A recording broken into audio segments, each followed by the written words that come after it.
Bien-aimé, je te salue dans le nom de notre Seigneur Jésus-Christ, notre Seigneur et notre Dieu, qui a donné sa vie à la croix pour nous. Je te salue afin que ta vie soit une bonne nouvelle pour quelqu'un. Sois béni encore davantage, sois vraiment, vraiment béni, parce que la vie que nous menons a un sens qu'en Dieu. Il faut que tu comprennes cela.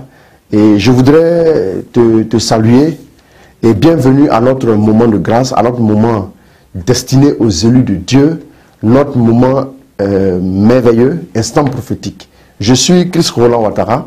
Je voudrais t'inviter à parcourir un petit chemin en quelques instants avec moi. Et nous allons réfléchir sur un thème qui est au cœur cette année.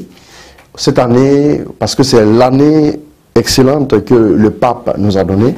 Ce thème traite de la miséricorde. Je voudrais que tu fasses attention, un tant soit peu, à ce grand thème, ce thème qui est vaste, qui est l'un des thèmes les plus vastes qui existent, avec l'amour aussi. Mais la miséricorde est d'autant plus grande, vaste, qu'elle s'applique à notre vie au quotidien. Il n'y a pas un jour où nous n'ayons pas besoin de la miséricorde pour vivre. Je voudrais que tu saches que si tu dois trouver un accueil auprès de Dieu, il faut que sa miséricorde d'abord passe sur toi. Il faut que tu le saches. Alors, nous allons réfléchir un tant soit peu sur une parole de Jésus pour nous aider à réfléchir sur quelques attitudes à avoir pour permettre au Dieu que nous prions de manifester sa puissance dans notre vie. Alors, je lis le passage qui est tiré de l'Évangile selon Saint Luc, son chapitre 23, le verset 34. La parole dit, Jésus disait, « Père, pardonne-leur, car ils ne savent pas ce qu'ils font. » Et pour partager ses vêtements, il tirait au sort. Parole du Seigneur notre Dieu. La parole est simple. La parole est juste un bout de phrase. Il dit, « Père, pardonne-leur, car ils ne savent pas ce qu'ils font. » Jésus implore la miséricorde de Dieu pour qui? Pour ses bourreaux, pour des personnes qui l'ont arrêté sans qu'il n'ait commis quoi que ce soit comme infraction. On l'a arrêté et même les personnes qui sont allées le crucifier, Jésus implore sur leur vie la miséricorde de Dieu. Je voudrais que tu saches que Jésus a montré un exemple à la croix. Cette parole-là a été dite par Jésus justement pour nous donner un exemple, pour nous montrer ce qu'il faut faire. Elle a été dite de façon pleine et vécue par le Christ lui-même, parce qu'il voulait que la miséricorde de Dieu se manifeste dans la vie de tous ceux qui étaient ses bourreaux, parce qu'il ne voulait même pas qu'un bourreau soit perdu. S'il ne voulait pas qu'un bourreau soit perdu, il ne veut pas aussi que toi aussi tu sois perdu. Alors, pour que le salut se manifeste, pour que Dieu puisse vraiment ouvrir ses portes à ses enfants, il faut forcément la miséricorde de Dieu. Il n'y a personne qui vive sur la terre qui n'ait pas besoin de la miséricorde de Dieu. Il n'y a personne, qui que tu sois, quel que soit l'endroit où tu te trouves, quelle que soit ta croyance, aussi légère que ta foi soit, aussi superficielle, aussi profonde, quel que soit où le niveau de foi que tu exerces, tu as forcément besoin de la miséricorde. Et d'ailleurs même, quand tu n'es pas encore profond dans ta foi, quand tu n'as pas encore une foi assez tangible, tu es appelé surtout à recevoir la miséricorde de Dieu dans sa profondeur, parce que sans la miséricorde, il n'y a pas de vie. Il faut que tu saches. Et quand Jésus mourait sur la croix, la justice de Dieu normalement devait se manifester, parce que oui, quand il est écrit que tu ne tueras pas, quand tu tues, c'est un péché extrêmement grave. Et donc, Jésus va invoquer la miséricorde de Dieu pour ses bourreaux. Je voudrais que tu saches une chose. La miséricorde est le moyen. Le premier point que nous allons retenir ici pour la miséricorde est le moyen pour avoir une relation avec Dieu. Un jour, Jésus disait, en Marc 11, verset 25, que quand vous êtes debout en prière, quand vous vous rappelez que vous avez quelque chose contre quelqu'un, alors va te réconcilier avec cette personne avant de revenir présenter ton offrande. Sinon, le Père Céleste ne te pardonnera pas. C'est dire que quelle que soit la bonne posture de prière, quel que soit le bon temps temps de prière, le temps de jeûne, le temps d'intercession, quel que soit le moment que tu prendras avec Dieu, quelle que soit la grandeur, quelle que soit la force, aussi charismatique, aussi rhumatologique, aussi puissant que ce moment sera, s'il n'y a pas de miséricorde dans ton cœur, bien-aimé du Seigneur, tu es en train de faire de l'exercice physique. Après, tu auras perdu, oui, quelques kilos, tu vas pouvoir perdre de la graisse, mais tu ne pourras pas avoir un accueil auprès de Dieu. La miséricorde est la condition pour que toi et moi ayons une relation profonde avec Dieu. Si Dieu ne te fait pas miséricorde, comment vas-tu pouvoir lui présenter tes requêtes? Si Dieu ne te fait pas miséricorde, comment va-t-il te bénir? Comment va-t-il baliser ton chemin? Comment va-t-il t'ouvrir les portes? Si quand tu arrives dans sa présence, il est très fâché contre toi, il a envie de te jeter dans le feu de l'enfer, comment vas-tu recevoir solution à ton problème? Voilà pourquoi je m'en vais te dire, peut-être qu'il y a longtemps que tu pries, tu as jeûné, jeûne d'Esther, jeûne de ceci ou jeûne de cela, jeûne, c'est tout ce qu'on peut dire. Tu as fait tous les jeûnes, tu as fait toutes tes prières, neuvaines, tu as fait litanie, tu as fait ceci, tu as fait toutes les prières qui existent, mais il n'y a pas de changement dans ta vie. Bien-aimé, pendant que tu es dans la présence de Dieu, pendant que tu écoutes ce message, commence à regarder au fond de toi. N'y a-t-il pas un obstacle? N'y a-t-il pas quelqu'un que tu tiens prisonnier? N'y a-t-il pas au fond de ton cœur quelque chose que tu as gardé contre quelqu'un pour un jour, lorsque nous allons nous rencontrer, nous allons régler nos comptes? Jésus, en mourant sur la croix, n'a pas dit un jour nous réglerons nos comptes. On l'aurait écrit parce que ces dernières paroles sont des paroles remplies de sens. Bien-aimé, si tu as quelque chose, un compte à régler avec quelqu'un, tu n'es pas en posture pour que Dieu puisse intervenir dans ta vie. Regarde combien tu es malade, regarde la souffrance, regarde l'ulcère, regarde les palpitations. N'as-tu pas une responsabilité pour que Dieu puisse te guérir? Bien-aimé, il y a tellement de malades aujourd'hui. La maladie est devenue comme si, c'est comme si la maladie était dans l'air. Très peu de personnes sont en parfaite santé. Chaque fois, quand vous voyez quelqu'un, les jeunes ont hypertension aujourd'hui, même des enfants sont diabétiques. Oui, des bébés portent des lunettes. Qu'est-ce qui ne va pas dans notre monde aujourd'hui? Bien-aimé, le monde a besoin de miséricorde. Quand le monde va se baigner dans la miséricorde de Dieu, vous verrez que des maladies vont disparaître toutes seules comme elles sont venues. Bien-aimé, quand la maladie venait chez toi, elle n'a pas frappé à ta porte. C'est comme ça qu'elle partira dans le silence. Elle n'a pas besoin qu'on fasse une prière spéciale. Elle n'a pas besoin d'un traitement aussi spécial. Des personnes même vont jusqu'à se soigner dans les pays étrangers parce qu'elles ne comprennent pas. Palpitation ici, ulcère par là, cancer par là. Qu'est-ce qui se passe? Il y a un manque de miséricorde. Bien-aimé, oui, la Côte d'Ivoire a vécu un moment difficile. Mais après ce moment-là, allons-nous rester toujours assis à regarder, attendant un jour pour notre vengeance? Non. Bien-aimé, faisons un dépassement. Et à juste titre, le pape nous a conduit dans cette année de la miséricorde. Nous sommes appelés à faire des œuvres de miséricorde corporelle, des œuvres de miséricorde spirituelle, pour que notre vie puisse s'épanouir en Dieu. Et le pape a dit un jour, si vous voulez voir le niveau d'accomplissement d'un homme, regardez son niveau de miséricorde. Bien-aimé, as-tu de l'envergure?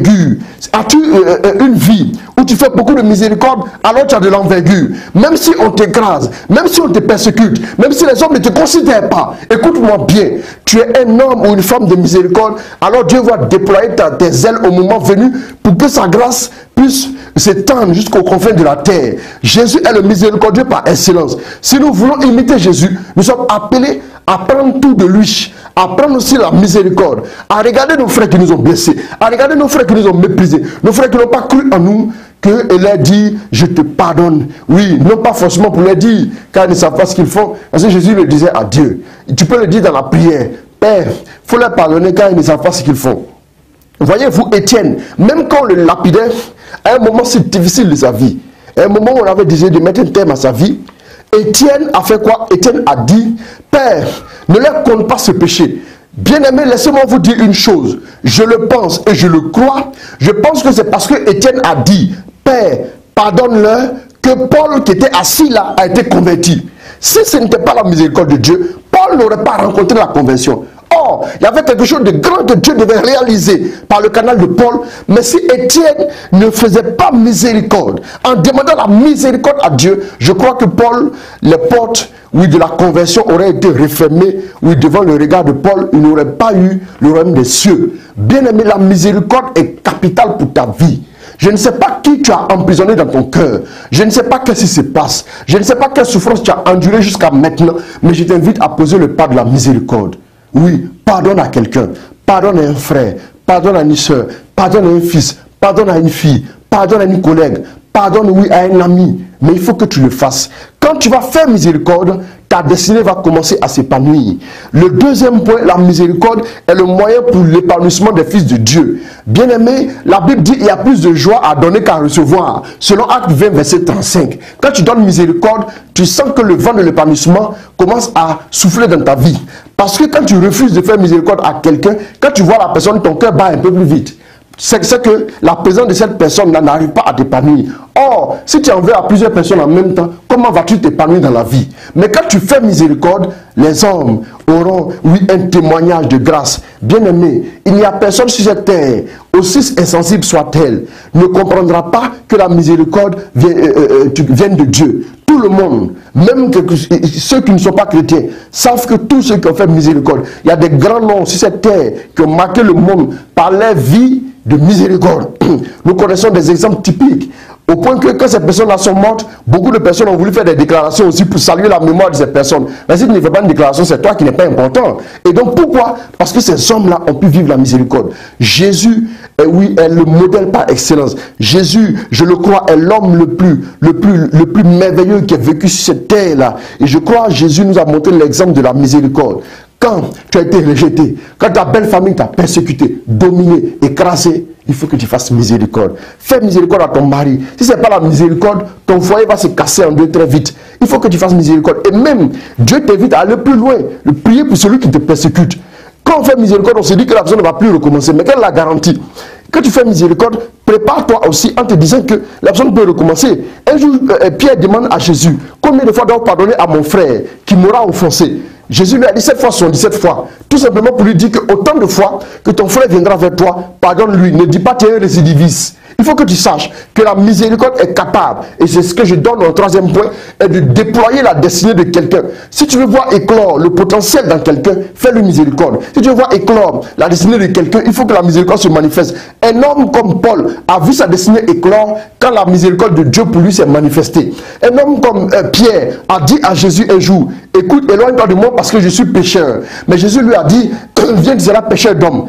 Quand il a eu la miséricorde de Jésus, la miséricorde de Dieu dans sa vie, alors il a pu devenir le roc. Il est passé de Simon à Pierre. Il faut que tu saches, un homme qui a renié Jésus 3 fois, comment veut-il recevoir quelque chose? Mais Dieu lui a fait miséricorde, c'est alors qu'il est devenu le premier pape. Bien-aimé, s'il n'y a pas de miséricorde, ta destinée ne peut pas éclore.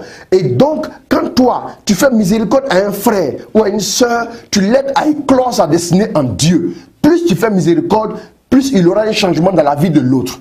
La Bible dit, celui à qui on a beaucoup pardonné, manifeste beaucoup d'amour. Or, l'amour est l'identité même de Dieu. L'amour a pour carburant la miséricorde. Si l'amour doit vivre, il faut que la miséricorde y soit. Si l'amour de Dieu doit vivre dans le cœur de quelqu'un, il faut que Dieu lui fasse miséricorde. Si tu veux voir, si tu veux emmener quelqu'un à rencontrer l'amour de Dieu, à être transformé, à être changé, à devenir une nouvelle créature, comme le dit 2 Corinthiens 5, à partir du verset 15 à 17, en Christ nous sommes une nouvelle créature. Les choses anciennes sont passées, les péchés anciens sont passés, les offenses anciennes, où ils sont désormais relégués derrière.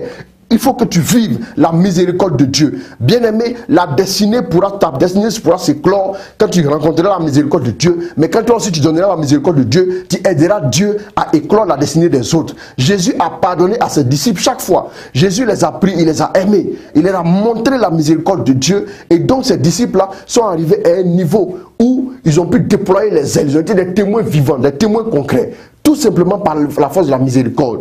Tu peux aider un frère en l'assistant, en lui donnant des conseils, en priant pour lui, en allant le voir quand il est malade. Ce sont des œuvres de miséricorde. Tu peux aussi, oui, aider les pauvres en leur donnant à manger. Tu peux donner, oui, 1000 francs, 5000 à quelqu'un, à un frère ou à une soeur. Ce sont des œuvres de miséricorde aussi. Bien-aimé, je t'invite à te plonger dans la miséricorde. Écoute, pendant ce jour, pendant que tu entends ce message, décide, prends l'engagement de réfléchir et de prêter attention à la miséricorde de Dieu. Un, la miséricorde comme moyen pour avoir une relation avec Dieu. Deux, la miséricorde comme moyen pour que les fils de Dieu s'épanouissent. Et puis trois, la miséricorde comme le moyen pour accomplir, pour relâcher, pour déployer ta destinée. Bien-aimé, voici ainsi résumé une petite réflexion qui t'aidera à prendre une décision, à poser des pas afin que ta vie ne soit plus la même. Je t'invite donc à voir au fond de toi. Nous ne terminerons pas par une prière, mais par une invitation pour que Dieu puisse t'aider à voir au fond de toi. As-tu emprisonné quelqu'un? As-tu gardé quelqu'un? Il y a longtemps, il y a des années, il y a quelqu'un qui t'a blessé, qui t'a offensé. Aujourd'hui, prends la décision de libérer cette personne. Tu libères ta vie, tu libères ta destinée. Tu déploies tes ailes, tu vas briller, tu vas éclore et ta vie sera un témoignage. Bien-aimé du Seigneur, réfléchis avec moi. As-tu quelqu'un à libérer? As-tu quelqu'un à laisser partir? Le moment est arrivé. Prends cette décision-là. Libère cette personne et que cette personne aussi puisse voir la miséricorde se manifester dans sa vie. Que Dieu te bénisse, que Dieu te garde et que la miséricorde de Dieu soit abondante dans ta vie. Amen.